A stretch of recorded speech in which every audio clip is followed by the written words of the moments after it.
యాదవ గ్రామం ఈ రోజు పొద్దున పోవడం జరిగింది. అక్కడ ఒక యాదవ బిడ్డ శ్రీనివాస్ యాదవ్ అనే బిడ్డను ఇటీవల కాలంలోనే ఒక వారం క్రితం దారుణంగా హత్య చేశారు. చేసిన వాళ్ళు ఎవరు అంటే ఈ శ్రీనివాస్ యాదవ్ కుటుంబానికి అక్కడ కొంచెం పట్టా భూమి ఉంది. పక్కనే పెద్ద మనుషులు ఉన్నారు. ఆ పెద్ద మనుషులకి ఈ భూమి కావాలి కాబట్టి ఎంఆర్ఓ దగ్గర నుంచి అంతా మేనేజ్ చేసుకుని ఆఖరికి పోలీసులను కూడా వాళ్ళ గుప్పెట్లో ఉంచుకుని వాళ్లకు సహాయం చేసేటట్టు స్థానిక ఎమ్మెల్యే రవీంద్రనాథ్ రెడ్డి గారు, ఎంపీ అవినాష్ రెడ్డి గారు వీళ్ళందరితో సన్నిహిత సంబంధాలున్న పెద్ద మనుషులు కొద్ది సంవత్సరాల క్రితం శ్రీనివాస్ యాదవ్ తమ్ముడిని ఇలాగే ఒక ట్రాక్టర్ యాక్సిడెంట్ గా చిత్రీకరించి ఆ అబ్బాయిని పొట్టన పెట్టుకున్నారు.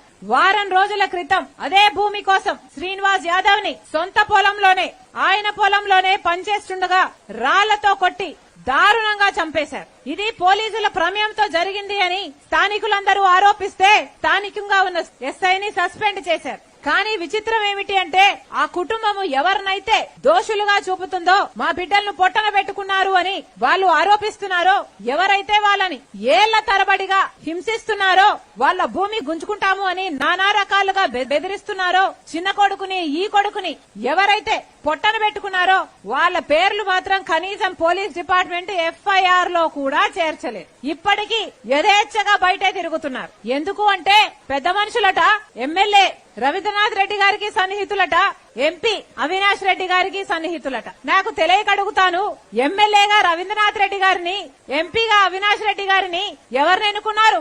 ఎవరు ఓట్లేస్తే ఎమ్మెల్యే ఎంపీ అయ్యారు? అధికారం ఇచ్చింది ఎవరు? ప్రజలు. ఏ ప్రజలు? ఆ శ్రీనివాస్ యాదవ్ ఎవరైతే చచ్చిపోయాడో ఆ కుటుంబం కూడా ఓట్లేస్తే వీళ్ళు ఎమ్మెల్యేలు ఎంపీలు అయ్యారు. భూమి కావాలనుకున్న వాళ్ళ సన్నిహితులట, పెద్ద మనుషులట, వాళ్ళకు సాయం చేయబోయి వీళ్ళను హత్య చేయడానికి కూడా వెనకాడలేదు. ఆఖరికి ఆ పెద్దాయనైతే నా ఇద్దరి కొడుకుల్ని ఈ భూమి కోసం పోగొట్టుకున్నానమ్మా, రమ్మనండి తల్లి, నా భూమి రాసిచ్చేస్తాను, నా కొడుకులను నాకు ఇయ్యండమ్మా, నాకు ఈ భూమి వద్దు, నాకు జీవితం వద్దు, నేను చచ్చిపోయినా పర్వాలేదు, నా భూమి పోయినా పర్వాలేదు, నా కొడుకుల్ని ఇయ్యండమ్మా, హత్య చేసిన వాళ్ళు యథేచ్ఛగా తిరుగుతున్నారు అని బోరుమని ఏడుస్తున్నారు. ఇది స్థానికంగా ఇక్కడ మీ మండలంలో మీ పక్కనున్న గ్రామంలో జరిగిన విషయం. ఇక మీ మీకే ఇంత అన్యాయం జరుగుతుంటే ఇక రాష్ట్రంలో ఉన్న వాళ్ళ సంగతి ఏమిటి? ఎక్కడ చూసినా ఈ చంద్రాన్ని అన్నట్టు ఎక్కడ చూసినా వైను మైను, ఎక్కడ చూసినా శాండ్ ల్యాండ్, ఈ మాఫియాలు, ఈ గుండాయిజము, ఈ హత్య రాజకీయాలు తప్పితే వైసీపీ ప్రభుత్వం జగన్మోహన్ రెడ్డి గారు ఏమి ప్రోత్సహిస్తున్నారో ఒకసారి ఆలోచించాలి.